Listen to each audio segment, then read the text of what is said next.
All right. So I'm at the Newport News Range. This was recorded on October 25th, so like a week before Halloween.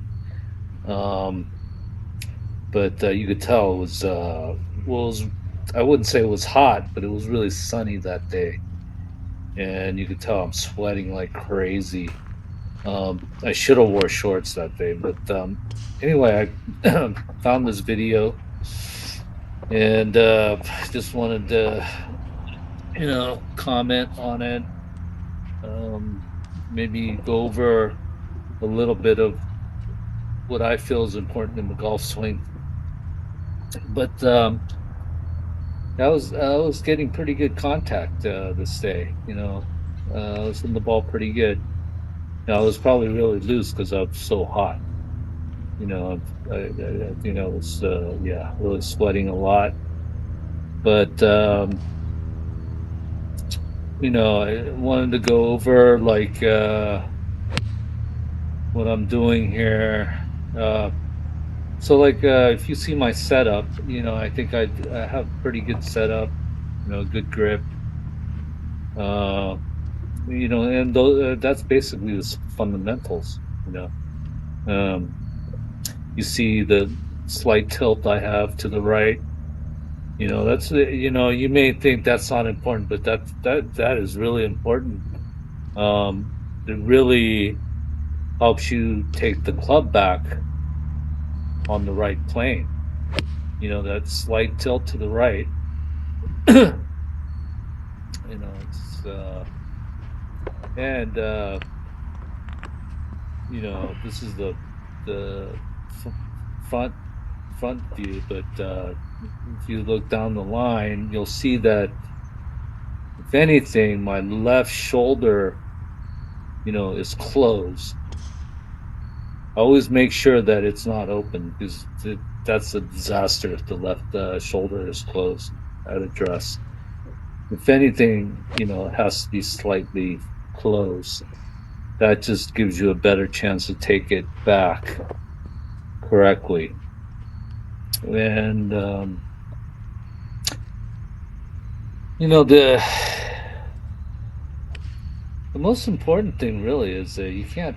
Yeah, so you gotta take the club back using your bigger muscles. So I don't use my hands to take the club back, and so the way most amateurs do it, I think, is they take the club back using their hands, and so that really just throws everything off. And the thing about accumulating power, you so because if you use your hands to take the club back, you're gonna you think that you're accumulating power by um, taking you know taking the club back along the swing plane, and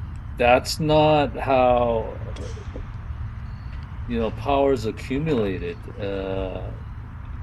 On the backswing, the power is accumulated by coiling your body. It's like a spring. You want to tighten it. Uh, so it's I think most people think, oh yeah, you generate or you create power or accumulate power by taking your hands and club along the swing plane. It's actually that's not the case. It's it,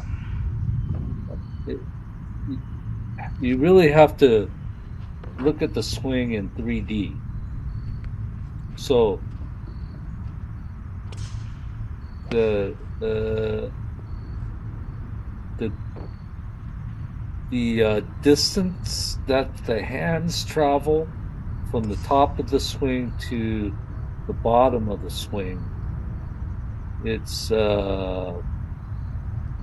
it's not it doesn't it's not linear.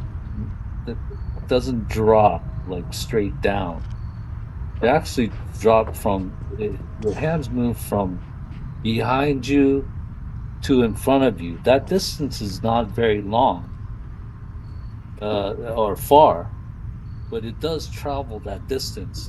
And then while your hands are traveling that distance from behind you to in front of you, the hands are also dropping vertically. So it's a blending of those two motions. It's not just one straight motion along the swing plane where you get all the power. It's you have two actions going on at the same time.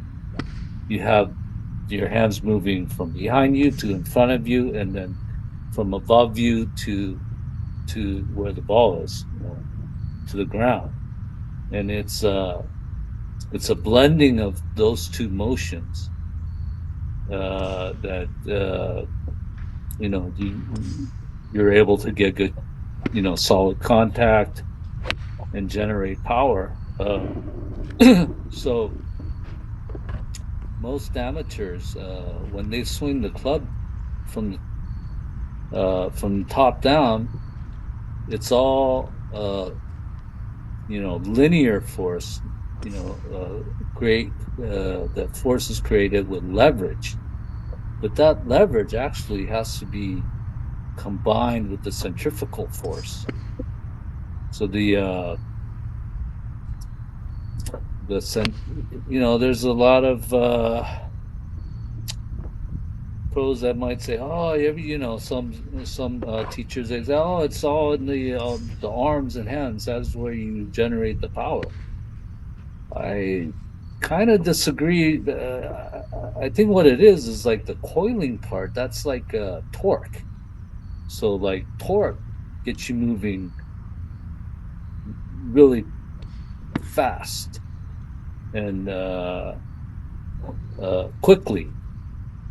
So you need that rotational force to get your arms and hands moving suddenly and quickly, and then your hands and your arms, generate the rest of the speed coming down. But you need that initial uh, power, torque, and then you could say the hands and arms, that's the horsepower, and then the speed comes into play. So, but the so, but the, it's really the initial takeaway that you got to get right, which is you got to use your bigger muscles to take the club back. And a good way to do that, I'll tell you. I don't know if this is a secret, but nobody really talks about it much, or if they do talk about it, not in the way that I'm gonna talk about it. But when you take the club back, when you're using your bigger muscles to take the club back, make sure your hands stay low. So so because if you turn uh, your upper body or your bigger muscles when you take the club back, and then you raise your hands at the same time, that's not the actual uh, uh, path that the hands should be taking. You're cutting corners, basically. Your hands have to travel low first and then go up. So that keeps everything synchronized. And remember, you're bent over, you're tilted slightly to the right. And so think about it. What is the perpendicular plane to your spine? And you have to actually go along that spine. And if you do, your hands actually stay low in the very first initial takeaway. And then as you continue to coil, uh, mostly your hips when you're finishing the backswing, or your mid torso and your hips, uh, the